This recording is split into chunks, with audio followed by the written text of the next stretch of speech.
Good morning, and welcome to the WellMed Charitable Foundation Caregiver Teleconnection Series. Today, we are fortunate to have Dr. Natalee Oliver, who is going to talk to us about creative caregiving for Alzheimer's. And Natalee, I'm just so happy you're here. Thank you so much taking your time out over the busy holiday season and ending our, year's series with something that sounds really different and interesting and great. So please go ahead. All right, thank you so much. I just want to let everyone know that I will send them a copy of, Minerva will get a copy of this presentation in a PDF form so that you can have all the links and information so you don't need to stress about writing things down. This is just a summary of what we're talking about today. This just is, I always like people to know who is this that they're hearing from. And the thing I want to point out is that I have worked in counseling and older adults, and I have worked with older adults in some kind of capacity since 2001. So my heart is for those living with Alzheimer's disease and their caregivers and just older adult mental health. And then currently I work at a local junior college where I teach future nursing home administrators as well. And then just personally, my parents moved in with my husband and I over 2 years ago because my father has dementia, and it became too much for my mom. So it's amazing to have the book knowledge, the professional knowledge over 20 years, and then a whole different ball game when it is personal. So whole new level of empathy and experiences. I always like to start out with just some numbers because it's important to remember the impact, why we're talking about this today. We know currently over 7 million Americans are living with Alzheimer's disease in the US. That's about 1 in 9 persons age 65 and over. And we know that by 2050, it's supposed to be 13 million. And of that 6.7 million Americans, 4.1 are women and 2.6 are men. And then, of course, you can see the link to get more information as well. And then I really like this visual because we can get confused between Alzheimer's and dementia, and I'm guilty of using them interchangeably. Dementia is just a set of symptoms that affects our brain and cognition and thinking skills. Alzheimer's is a type of dementia. It's the most common form. It is believed to be between 60 and 80 of all cases of dementia. The thing I want to remind us all is that I think we get these things because I know I, as a caregiver, has forgotten these. Alzheimer's affects so much more than memory. It affects language and communication, visual and spatial perception, personality changes. And then the part I really want to function on is the executive function. Because if you're like me, you just don't think about this in the heat of the moment. And so the executive functioning part of someone's brain gives them the ability to pay attention, plan, sequence things, putting them in order, problem solve. Executive functioning allows abstract thinking, initiation of action or that motivation, self-control, that impulse control, being able to regulate someone's emotions.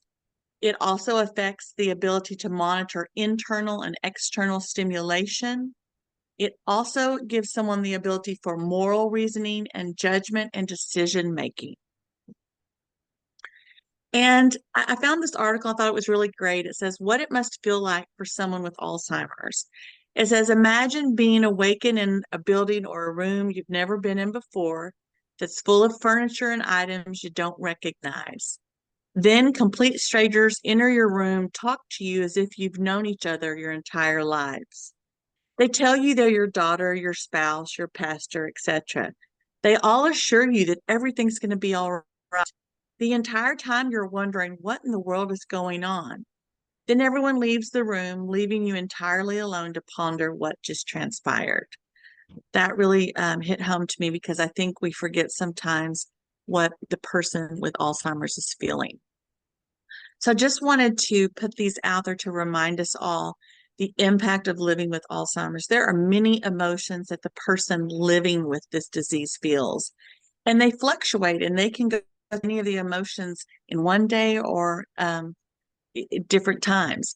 But many of them feel anxiety, depression, confusion. All that can lead to decrease in self-esteem and anger and frustration.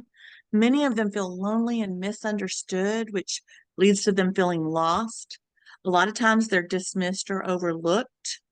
Especially in the early part, they can feel like a burden. And then we talked about earlier that it can affect personality and they can become very suspicious. I also want to talk about the numbers of caregivers. Currently, we have over 30 million Americans providing unpaid care to persons age 50 and over.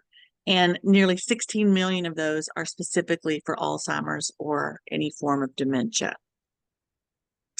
So why is it so easy to forget how the person living with Alzheimer's feels? Because if we're honest with ourselves, we do. I do. Again, with 20 years of experience as a daughter of someone, in the heat of the moment, I forget.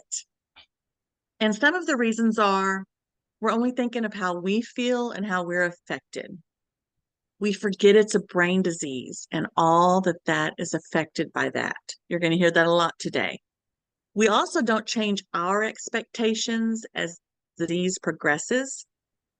And one of the hardest things is they look the same on the outside, even though things are changing cognitively. We're not taking care of ourselves, so we have nothing to give, so we can't be empathetic. Sometimes we try to do it all on our own, not asking for help from others. Many times, I'm also guilty, we focus on what they can't do instead of what they can. Sometimes we talk down to them that they're a child, because even if they don't know who we are or those kinds of things, they can still understand the emotion. And then I think sometimes we just get tired of repeating ourselves, so we forget to think about how they're feeling. But I think it's important to conduct an honest self-evaluation. So I've put here, there's a link. This is the caregiver burden scale. And I strongly suggest that you honestly answer this. You ask questions like, do you feel that your relative asks for more help than they need? And you have this scale from never to nearly always. So I would suggest printing this, answering it. There's 22 questions. You total up your score. And if you look at this, pretty much anything at points 40 and over, it definitely needs to be addressed. And this just can kind of help your perspective and a reality check of how you're feeling and are you feeling too burdened? So when we think of Alzheimer's, the first thing we think of is memory or confusion. And I may not have some magical answers today, but I have some practical ones that I know have helped me because, again, we get caught up in our emotions. We have to stay calm. We cannot show our frustration, and that can be so hard.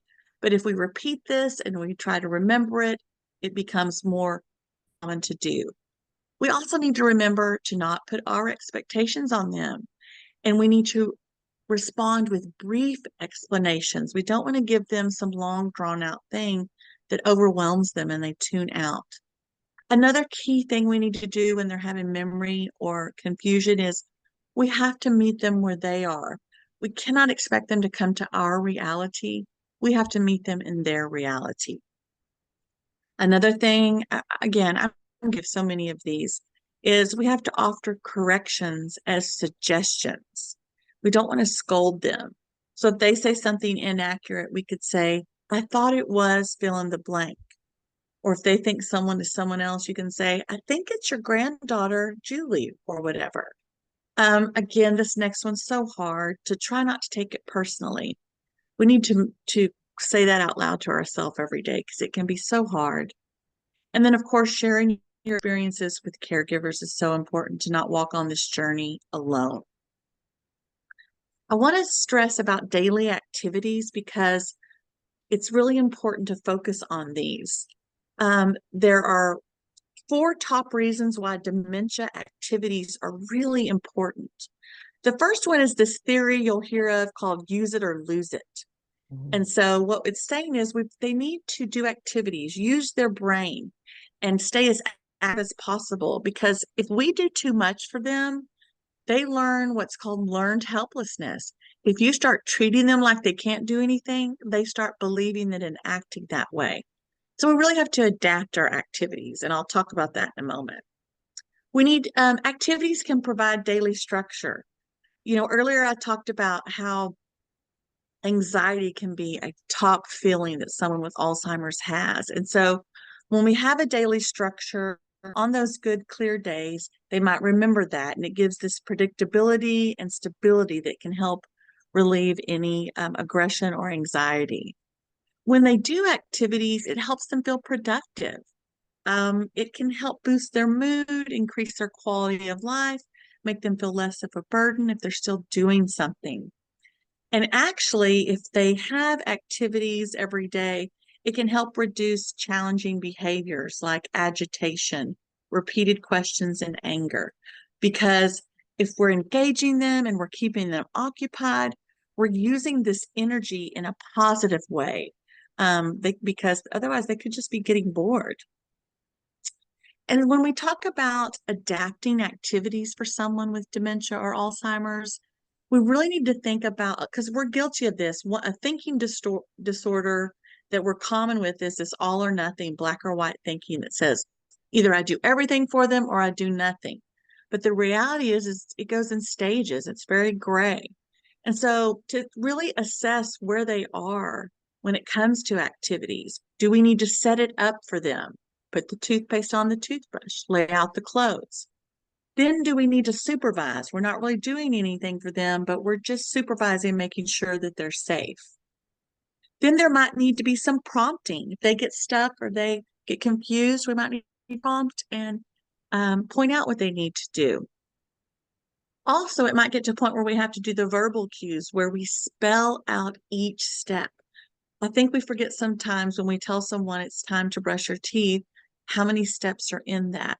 So we can say, pick up the toothpaste, turn on the faucet, open the cap. Think of all those steps. So they're still independent and able to do it.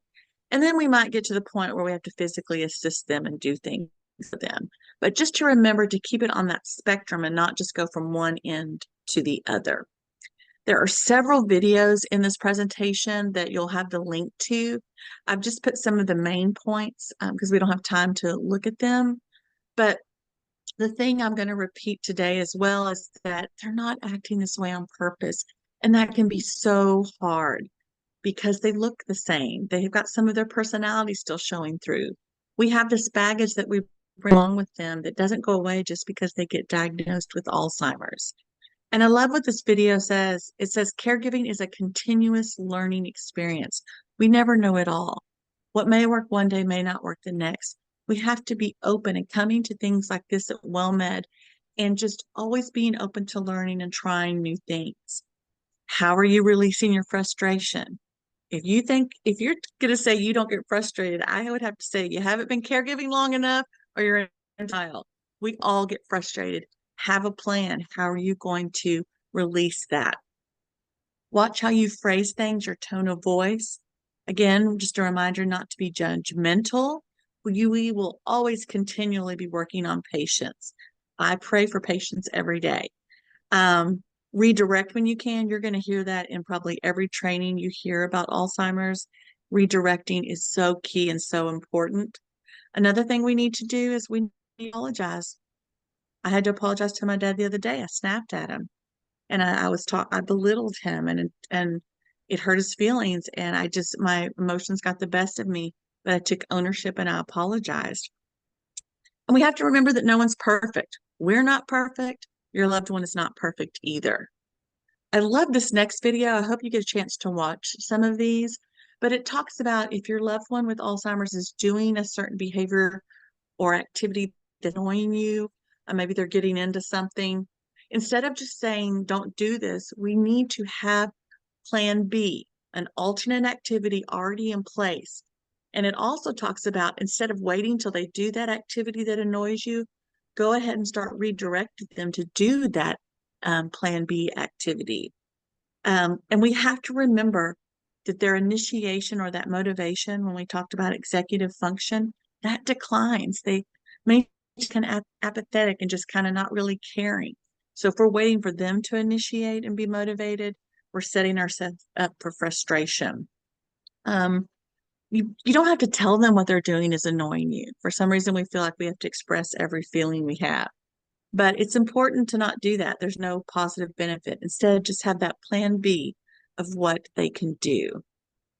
So calming your loved one down. Sometimes outbursts just happen. So we can't say, okay, they're never going to happen, but we want them to be as short as possible. So reminders, we can't raise our voice. If we start yelling at them, they're going to become defensive. Mhm. We don't want to talk too fast, kind of like I'm talking today.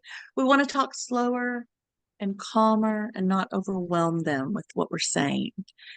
Don't put your hands in front of you as you go towards them. That might make them defensive and scared.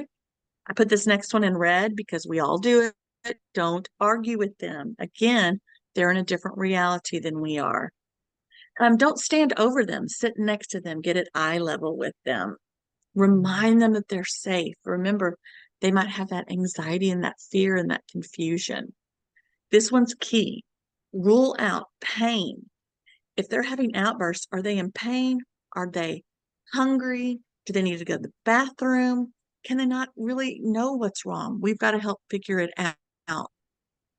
When we think about aggression and anger, it can be verbal or physical.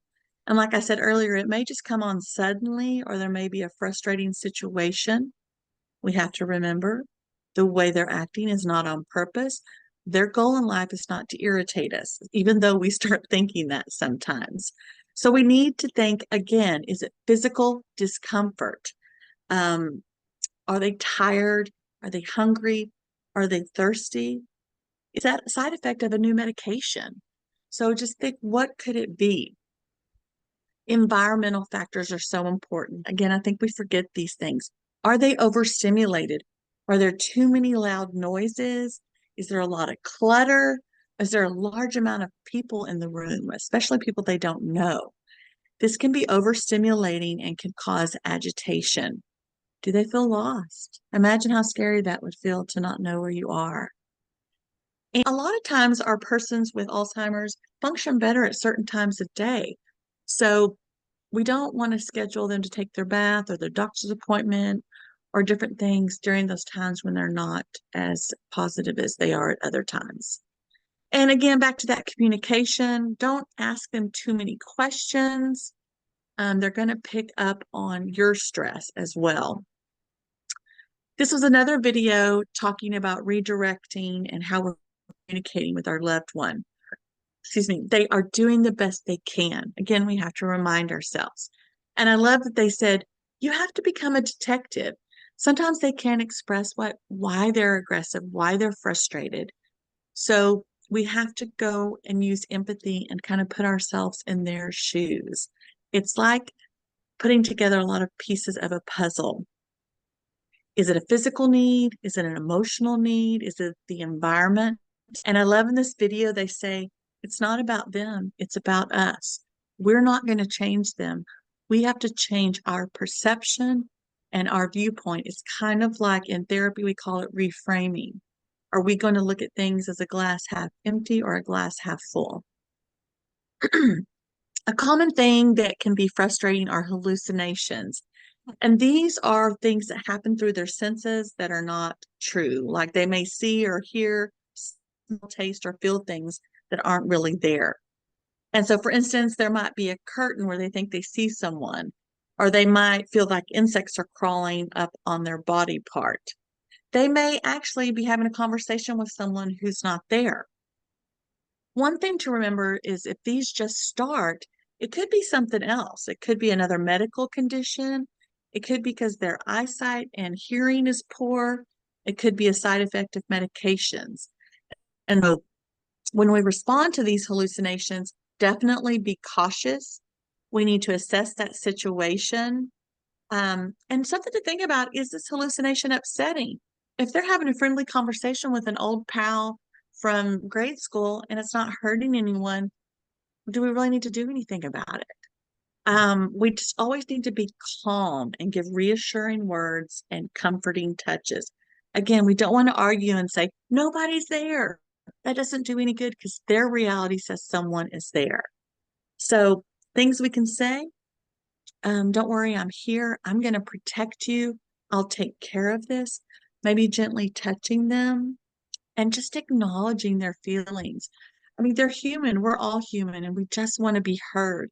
And we don't want to be told that it's not true and we're crazy and all of that. So just acknowledging how they feel, like, I know this is frightening for you. Use distractions. Again, you're going to hear that all throughout this presentation and any presentation when working with someone with Alzheimer's. Maybe it is not well lit where they are. So really you need to modify your environment. Are they misinterpreting things? Do you have it on the news? That could be really scary for someone with Alzheimer's. Um, Again, is the lighting, are they seeing shadows or reflections? Something else this article talked about was covering the mirrors. They think they're 25 and they see themselves at 89 in the mirror. They might think that a stranger is there. So you might need to cover the mirrors or take them out of any areas that they're in. So that was hallucinations when it's the senses. Delusions are when they have this false belief of things that are not real. So things that can contribute to that are their confusion and their memory loss. And so a lot of times you, the caregiver, the one that loves them, is taking on this, will get accused of stealing. And they might feel like they're being followed. And so this is this suspicious delusion, or what we call paranoia. And even though it's not grounded in reality, it is very real to the person with dementia. And we have to remember that the person with dementia, they're just trying to make sense of their world with their declining cognition. So when we respond to it, don't take offense. This can be so hard, but we have to remember that, not to argue or try to convince them that what they believe is inaccurate. We want to acknowledge them. We can offer a simple answer if they're open, but remember, don't be too wordy. Switch the focus to another activity, that redirection. And I love this idea that this article was talking about. If they keep accusing you of stealing their wallet, if you can buy a couple of their wallets and put them in different places so there's always one around, or a hat, or keys, something like that. Other things we need to do is remember that their brain is changing.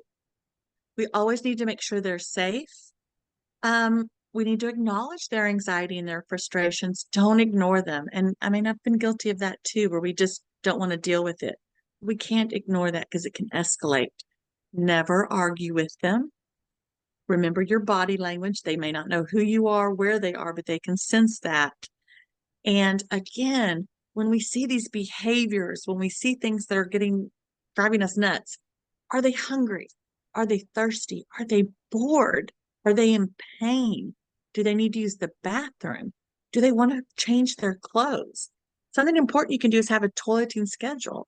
When I worked in nursing facilities, a lot of times we had patients on a 2-hour toileting schedule so that things wouldn't get to where they would be more susceptible to having an accident. I love this. It's talking about stepping into someone's reality isn't the same as lying. I don't know if you've heard about this or not, but it's called therapeutic fibbing, a therapeutic lie. And this is where we have to remember their brain is declining and their ability to understand and process information is declining. So forcing them to try to believe the real world and what we believe can cause more confusion, anxiety, and anger. So what we can do is what's called therapeutic fibbing. So we can spare them this unnecessary distress. And it also validates their feeling and reassures them. I'm going to give you a couple examples. So let's say, for instance, you're caring for your mother.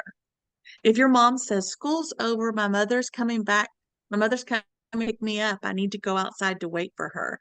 If you decide I've got to be truthful, you might say, you're 89 years old. You haven't been to school in decades. Don't you remember that your mom died 25 years ago? You don't need to go outside because she's not coming back to pick you up. Your mom more than likely will respond, What What do you mean my mom is dead? No, she can't be dead. I saw her this morning. She told me she would pick me up. I need to go outside to wait. And she may be crying, being agitated, or screaming. Well, when we use a therapeutic lie or therapeutic fibbing, here's how the scenario could go. Your mom says, school's over. My mother's coming to pick me up. I need to go outside and wait for her. Here's how you can respond. Oh, yes, it's almost time to go. Your mom asked me to give you a snack first so you won't get hungry on the way home. Let's have some juice and crackers while we wait. More than likely, she'll take this redirection. And this can give you time to occupy her with something fun and enjoyable to where hopefully she lets go of this or possibly forgets it.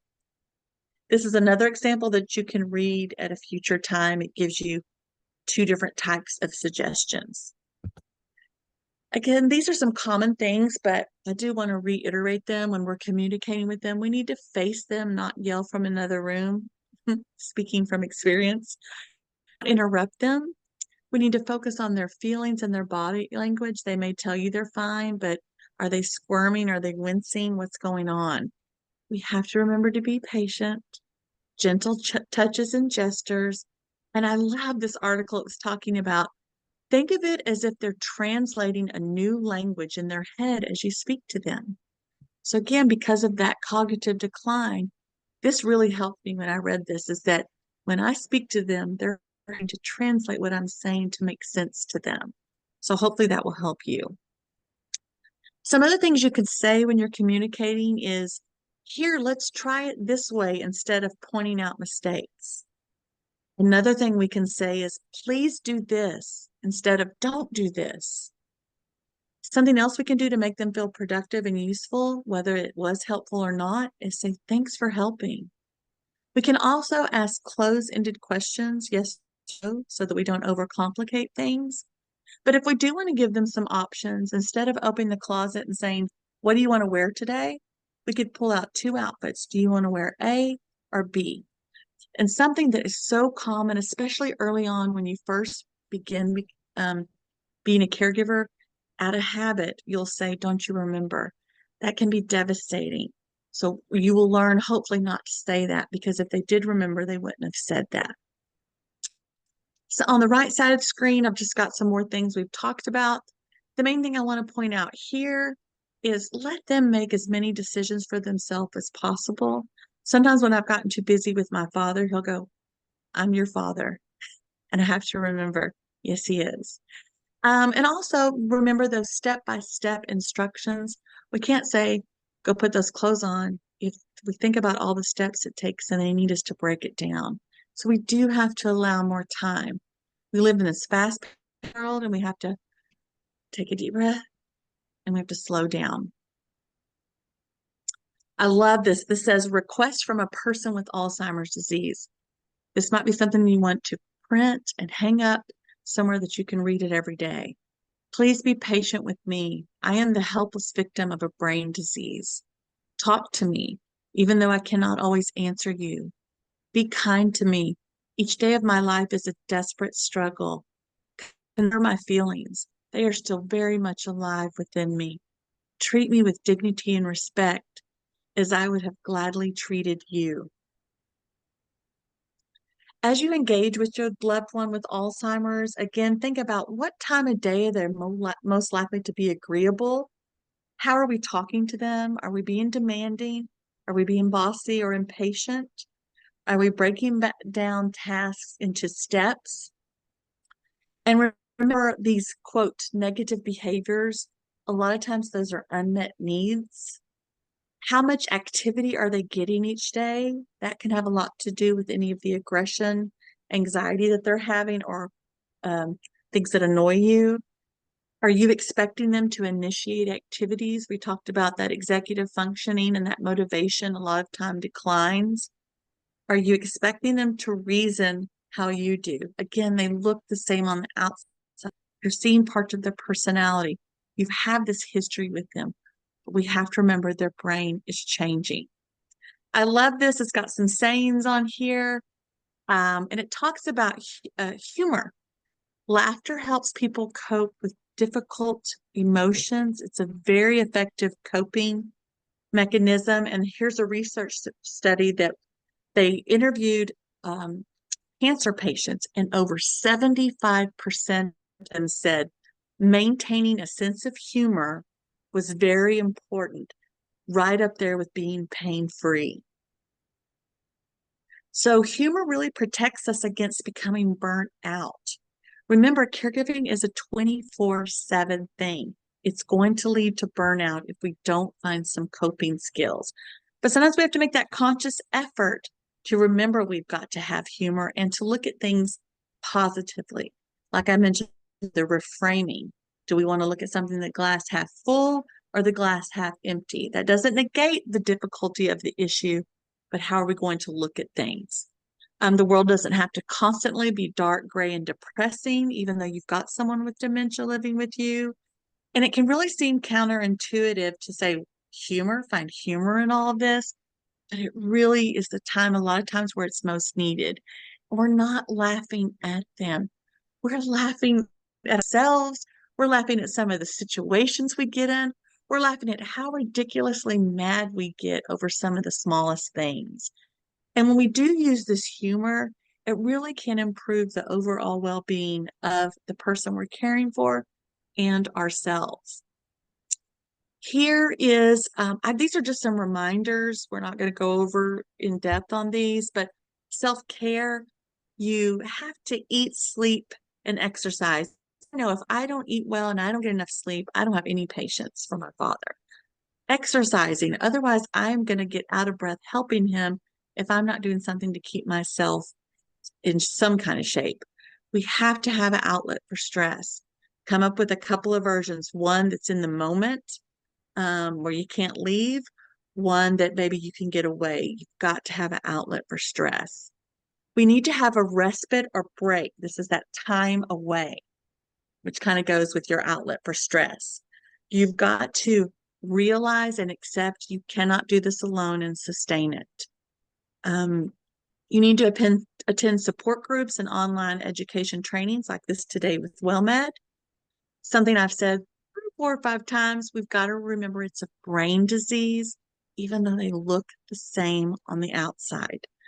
Journaling research has talked about journaling is so effective to help with stress and your getting those negative feelings out onto paper. Other research talked about practicing gratitude.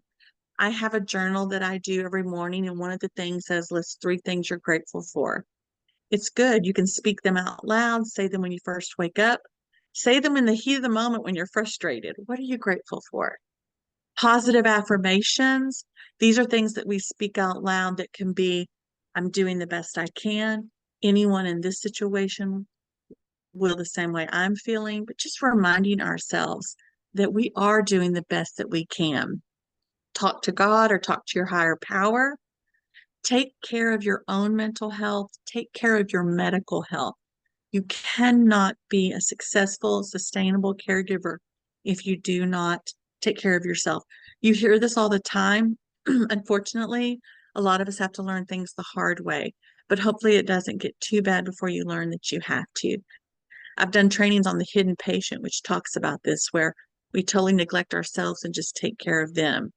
And then practice empathy is just putting ourselves in their shoes. Imagine all those feelings we talked about: anger, confusion, low self-esteem, feeling lost, all of those feelings that can accompany someone with Alzheimer's disease.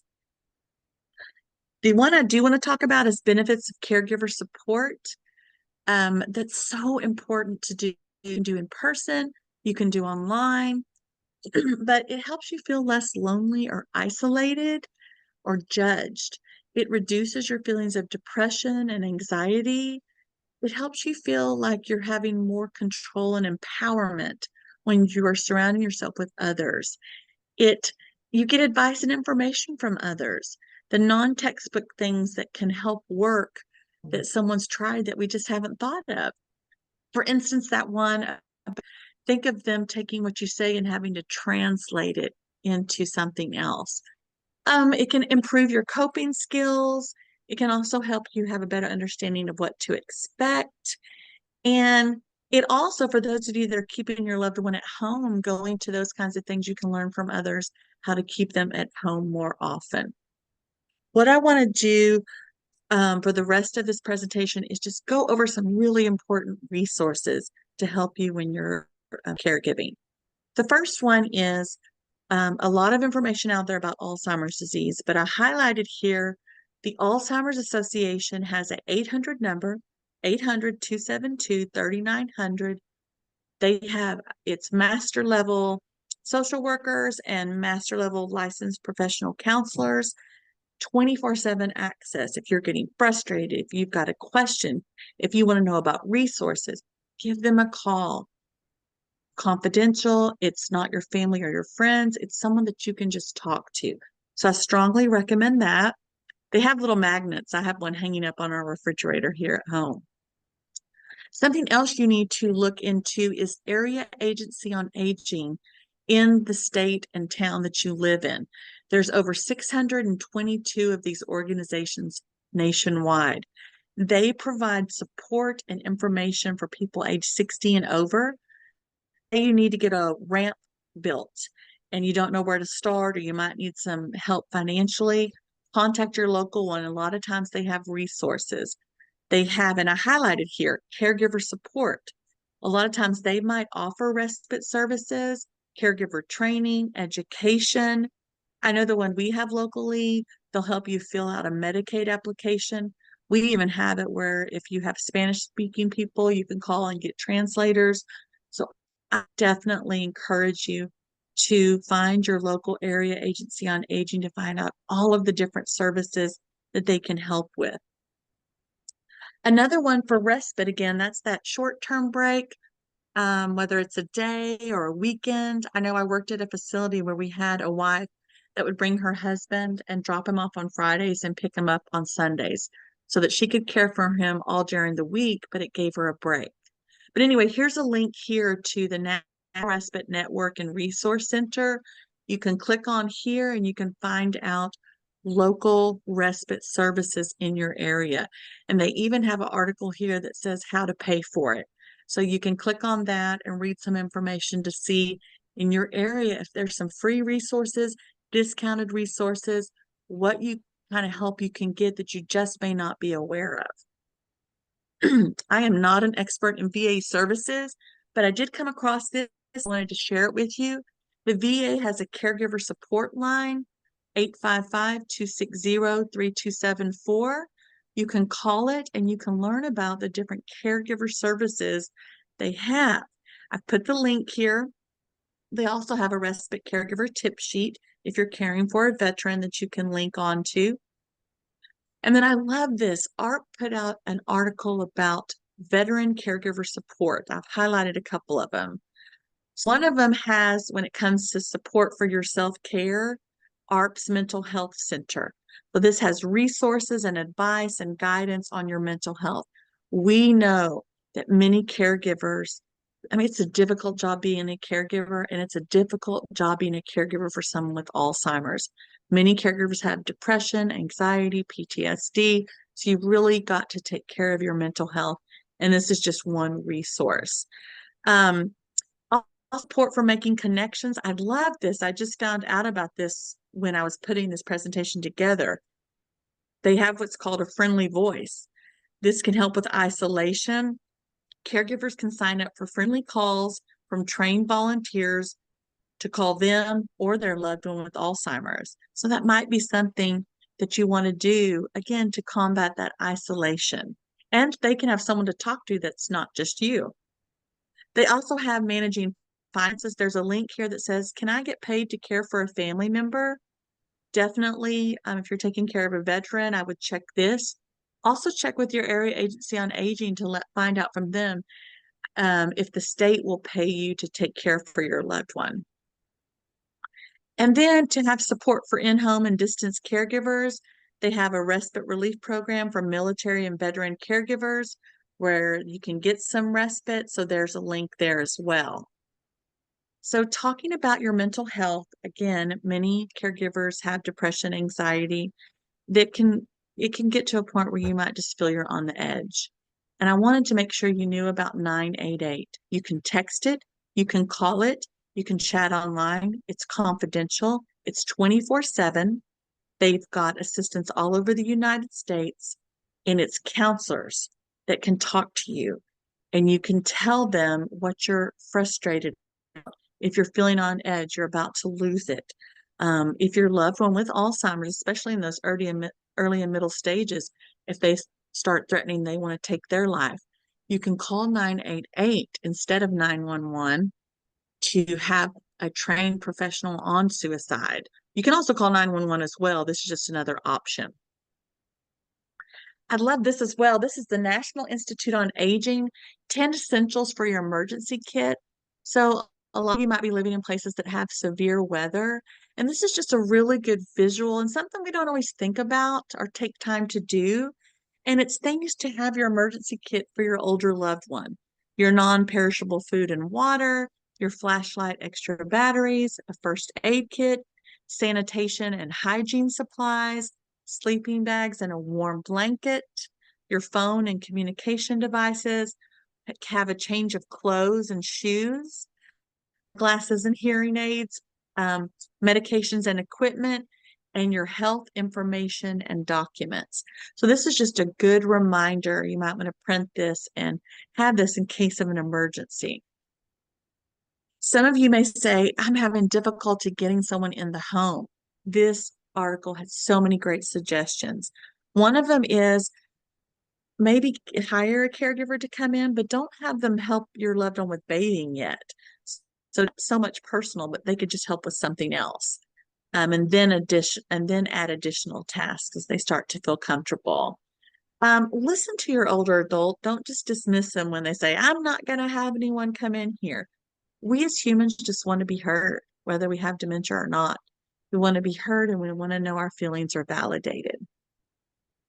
Help them retain their dignity by don't say you're hiring someone to help because of them.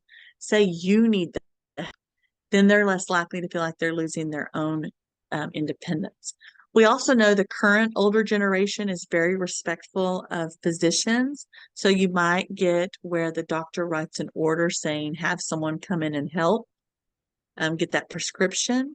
You might tell them you're hiring someone to help with housekeeping, and then they kind of work their way in to really help care for your loved one.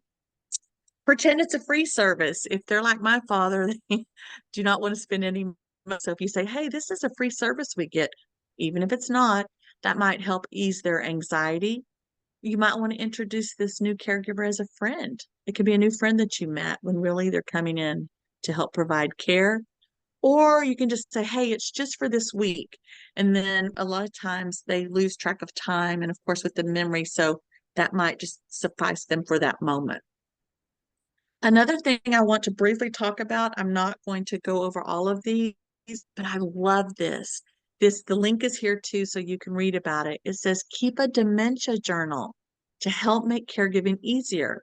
The first one talks about keep track. You just get a notebook, and the first page can say dementia symptoms and care needs. So this is where you can kind of note when their declining's happening. It can help give you a perspective. Are they needing a lot more care than you thought they needed? Because this slowly add up and you're just not realizing what all you're doing. The next one is document challenging behaviors, that anger, anxiety, hallucinations, etc. Maybe you can find some patterns you're noticing. Maybe it can write down what all you tried. And then also the main thing is notice, are there specific triggers like the lighting we talked about, or the noise from the TV, or too many people? Eating, nutrition, we want to track that. How much are they actually eating? Are they getting dehydrated? How much are they drinking? You might want to track that as well. The same thing with toileting, get them on that 2-hour schedule. Notice if there's certain foods or beverages that are making them have more accidents. Again, you can see some patterns. Safety issues is, what are they knowing is safe? What are they not knowing, and documenting that. And then number 6, medication effectiveness. If they're on a new medicine, are we seeing some changes in behavior and any side effects? And then this one is real important in this notebook that you keep, where you're keeping notes on all the specific information, and then be able to tell the doctor if they've had any falls, sleep problems, pain, fatigue, incontinence. The doctor's probably going to ask how often it happened, how severe is it? Did you notice any triggers or patterns and anything unusual? And then you make a space to write down what the doctor says. Lastly, I want to say this. We have got to stop being so tough on ourselves as caregivers. Notice when you're speaking negatively to yourself. Write this down so you notice it. We have what we call these automatic thoughts, or ants, automatic negative thoughts. So become aware of those. That's the first step. Avoid comparing yourself with other caregivers. That is going to make you feel really bad. And a lot of times you're just thinking of your worst moments. Instead, try to focus on some of the things you're doing right. Look at the big picture. I know early on my mom was worried about, oh, is my dad in a new outfit every day? Is the house perfect? Again, what are society's expectations versus what do you truly value, and what can provide quality interactions with your loved one? Basically, we know with dementia persons, we need to pick our battles. I think we need to do that with even non-dementia people as well. And then I love this suggestion. Keep a success journal. Recognize your successes, things you're doing well. Write those down. Sometimes we need to remind ourselves of all the good that we're doing instead of beating ourselves up. So in we talked about a lot of information. We talked about some of the numbers when it comes to Alzheimer's and caregiving, and how the brain is affected by Alzheimer's, especially the executive functioning. We talked about how someone with Alzheimer's feels and the impact it has on them with their emotions. We talked about why we forget to see things from their perspective. And we talked about responding to someone with confusion and memory issues, anger and hallucinations, and aggression. We talked about the importance of activities and how to adapt them to their different abilities and stages. We talked about calming our loved one down, redirecting them. We talked about stepping into their reality and not forcing ours, that therapeutic fibbing. We talked about communication tips and things to remember as you interact, like not talking down to them, talking slower, breaking things down into steps. We talked about the benefits of humor and laughter, and then I just reminded you of some other coping strategies. And then we went over resources. That's a lot of information. And so now we will open it up to comments and questions. I know, it's a lot of information. That is the educator in me that's like, I want them to have everything they can have. Well, I have a couple of chats for you. Sure. Let's see. Where are they? Where'd they go? Where'd they go? Where's my chats? There was a question about how you get people to engage in activities when they don't want to. Okay. What I do, what I've learned is I'm fortunate that one example is my father loves Uno. So something they love. Do they love listening to a certain music? Is there a certain TV show? And so what I've worked with my father is, okay, we'll say, okay, it's time to take a shower today. I don't want to know. We have to do A, B, and C or whatever. And then we get to play Uno. My dad going to the doctor. He doesn't want to go to the doctor, but he loves Whataburger. So we say every time. He's gotten it now to where he's just like, okay, are we going to go to Whataburger? And so we know he doesn't want to do certain things. Also put something in front of him that he wants to do. I'm telling you, that Uno gets my dad to exercise, to shower, to take his medicine. So that's where you have to be. We talked about that one video that says being a detective. We've got to find something that they enjoy, and we've got to tailor it. Now, we can't be do this or da da da, but we've got to find, if we do this, it leads to this. Okay. We also have one from Andre, And she's saying those humorous quotations and images are such a great idea. I love them myself. I should have thought of that. Just perfect. The possibilities are endless. We can even customize. Once again, such a wonderful, practical, applicable, concrete presentation. Dr. Oliver, you are one of my professional idols. Oh my gosh, I'm gonna need to save that and print it. It gave me chills. Thank you. It's always nice. It's always nice to hear those kinds of things because, we do this because we love helping and providing and hoping that one thing stood out to you today that may work one time during one day. Right. So, folks, let's open it up. Just unmute yourself, put your hand up, give us a chat. We really want to hear from you. We love the questions and her responses, but we also love your ideas and how you handle things. And if you've been in a pickle, what worked for you, and were you surprised? And by the way, I said I would remind people, if you're on the phone, you can unmute yourself, because I have a little website where I can see that, and would love to hear from you. And if you're on Zoom, you just unmute yourself, or you can go to the chat room or put your hand up. So, do we have any takers here? While they're thinking, I have one thing to share. We have there was this one, I don't remember if I read it or it was a patient or both, but sometimes it's hard to get them to the doctor. So you find that thing of, do they want Whataburger? Do they want to play Uno? Do they want to hear certain music?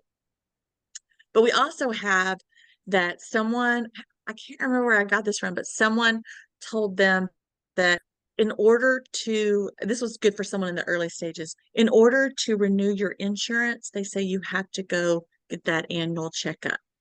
And so the person was in the earlier stages and able to understand that, okay, to keep my insurance, I've got to go. And so, and then also just getting that prescription from the doctor, that helps with driving too. A lot of times you can get the prescription from the doctor that says don't drive as well. Right. One of the let's see. One of the things I would like to just kind of go back to is the caregiver burden scale. And if you fill that out, you should do it like every 6 months, and be sure and take that to your doctor's appointment. The other thing is, having worked in adult day healthcare and seeing someone get more and more agitated over 1 month's time, sometimes it's so hard to be that detective and figure things out. This person, had a wonderful wife, going to, had blood tests, had, an MRI, everything. It turned out he had a bad tooth infection. So don't forget the dentist in addition to your doctor. Definitely. That's such a great point about dental. I mean, if we're having teeth problems or our dentures don't fit, we're not enjoying food, which is one of the few things they can still enjoy in life, especially later in these. Excellent point. And it can be incredibly painful. I mean, I could tell by this person's agitation, something is wrong here. Yes, definitely. Anybody else? Come on, help us out here. We have another comment on the chat. Oh, thank you. Do you want to read it? Do you want me to? Yes. Okay, let me pull up chat. It says, I've got to admit that redirecting has worked wonders when I have used it working in a memory unit. Thank you so much for that, because many of this stuff today is not new, but I'm telling you, in the heat of the moment, we forget it. Or even the one like redirecting is key. That's why you hear it on all of these trainings. It works. But what that means is when we're getting frustrated, we have to stop our emotions, how we want to react. We have to go, okay, I need to redirect. What's going to be for them? What can I do? And we can fight it and fight it. I've done that too sometimes. And then I finally give in to my own suggestions and I do them. And I'm like, if I would have just done this earlier, the redirecting is key. Thank you for that. And that's why it's so important to get your sleep and exercise and have a good diet, because, it's easy to get burned out when you're an Alzheimer's caregiver. Yeah, definitely. Okay. Anybody with anything else? Okay. I just want to say thank you so much to Natalie for all the wonderful presentations you did this year, and for our final one here, which as always was fabulous with so much information. And, I hope everyone will print it out and get the meat out of it, or at least go to those websites that have all of those very insightful tips. And I'm sure those are from experts too. So thank you for that. You're a wonderful presenter. And I want to thank all of you who are online today for joining us, and those who left. I wish you happy holidays, happy, safe holidays. Take good care of yourself as caregivers with all of those tips you just heard. And I want to thank the WellMed Charitable Foundation for all they do for caregivers. Also want to remind you that you won't get the resources or the slides unless you are registered. And if you haven't registered, if you've got this link or phone number from someone else, just call 866-390-6491. That's 866-390-6491. And when you get registered, you'll also get the added bonus of getting the monthly calendar. And January is, it's right around the corner. So, and Andre says, happy holidays, everyone. Looking forward to having the slides in hand to consult at will. I agree. Thank you all so much. Have a great holiday season, whatever you celebrate. And we hope to see you all next year. And I'm going to stop the recording now. Thank you all so much. Thank you. Merry Christmas, happy holidays, and I'll see y'all next year. Okay. Bye.